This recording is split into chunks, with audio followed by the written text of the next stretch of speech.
I think that right now might genuinely be one of the best times in years to start a YouTube channel. And I'm not just saying this because it's what I've done, or for any other reason for that matter. If you just look at the data, in history, there's been lots and lots of great times to start a YouTube channel. There's been introduction of YouTube Premium, introduction of Shorts. Maybe there's been a change in the algorithm or the way AdSense and monetization has happened. And I know it might sound a bit weird to suggest when lots of people are saying that YouTube is saturated.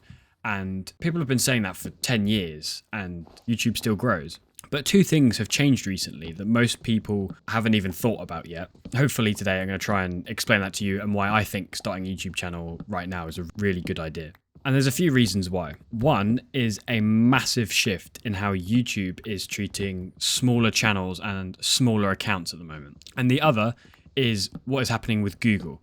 Now, I'm sure you've noticed Google, when you search something, whatever it be, it can be absolutely anything, you always get an AI summary at the top, whether you want it or not. Gemini's there, and it will state its sources, which is nice. But even if you don't ask for it, there'll be a Gemini answer at the top, and it'll do a little summary, blah, blah, blah, even if it's wrong. And one thing that no one's realized yet is that Gemini, as its sources, yes, it will refer to, Wikipedia or a news article. It can refer from YouTube videos, complete strangers, random people that don't have any reputation, don't have any trustworthiness. It will source their videos and use them in its search terms.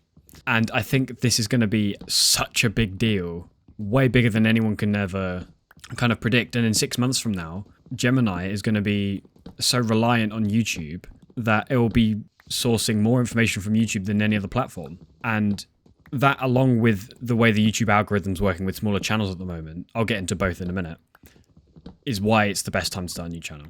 Now, back to that algorithm favoring shorter channels.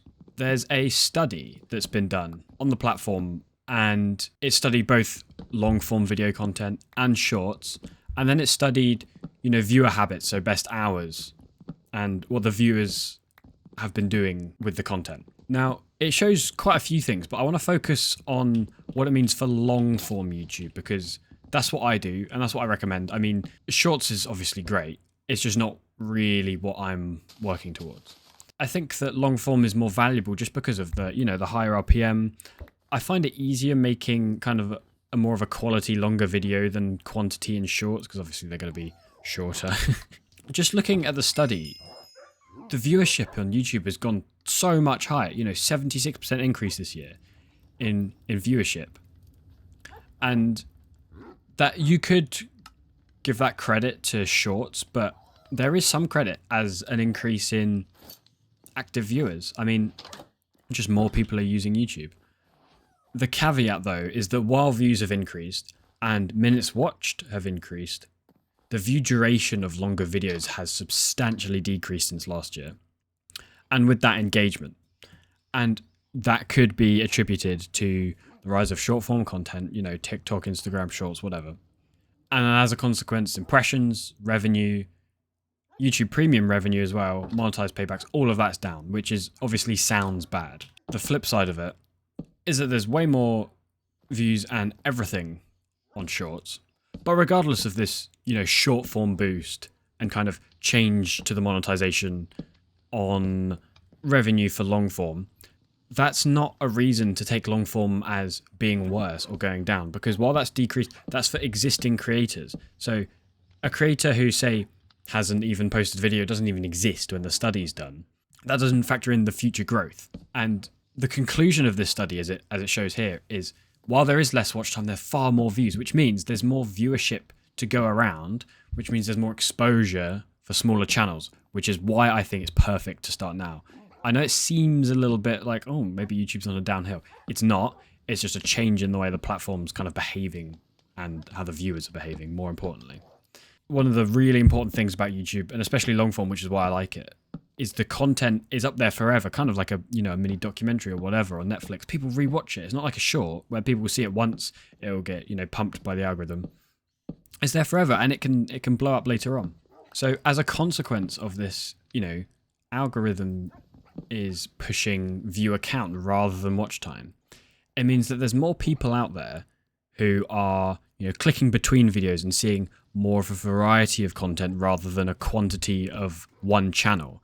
And that means there's more attention to go around for more people, which makes it a perfect time, being a smaller channel, you know, under 1,000 subscribers. The monetization requirement gives you more opportunities to get in front and get impressions to people where they're going to see your thumbnails and see your titles, so you can work on your click-through rate. And then you can work on the hook at the beginning of your video, and then eventually lower priority when you're a new creator. But then once you begin to grow an audience, work on the retention and the quality of your video. Because as we all know, the packaging of a YouTube video is, in my opinion, the most important. If you don't get a good thumbnail, don't get a good title, people aren't going to click on it. So it doesn't matter if your video is bad, because they're not going to see it anyway. So that's why a new account has a really, really good chance at the moment. But that's not the main part of this YouTube kind of growth prediction that I have. Gemini and AI, as I said before, are sourcing information from YouTube videos in Google search. Now, there's lots of different types of ways of getting impressions on YouTube. You can have recommended from, you know, the browse feed, or suggested from like another video. I'm just going to pull up one of my analytics, and I've got YouTube search, I've got browse features, I've got external.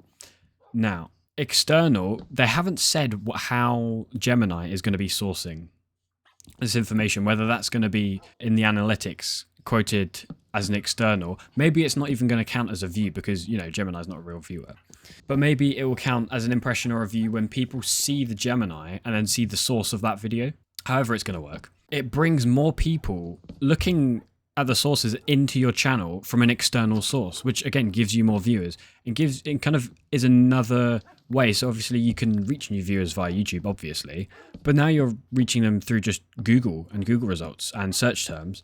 And it's almost like SEO on a website, which is a completely new kind of perspective and direction for YouTube to be taking, which is really, really interesting. So in a way, you could almost double your respective viewership from just exposure to more people and more searches, which is really, really good. So the emphasis to kind of capture this opportunity would be to maximize your search engine optimization, your SEO in your video, so people can find it not just via YouTube, but via the internet. And this is the key. This is the really, really important opportunity. My honest opinion is that it's a fantastic opportunity, yes, but without the right, you know, behavior on YouTube, without the right skills, the packaging, as I mentioned before, the packaging is really, really important. Without that, you're not going to be able to see any change, any difference between how YouTube was maybe a year or two ago. But this is just another thing to think about. If you can harness the opportunity, you can package your videos to work for this, then it can be a fantastic way to grow. You're going to need, you know, as I said, the good packaging. You're going to need information on your niche. That's really, really important. As I showed you in the doc, the RPMs are kind of changing, which obviously isn't good. So you need to kind of counter that by optimizing for advertisers and retention. And increase in retention, increase in viewership will obviously increase the RPM. As we all know, longer videos will make more money, more ads. And of course, the most important is it requires hours of dedication and consistent posting. Even when you're seeing 0 views, you need to keep posting. Oh, trust me, I've been there.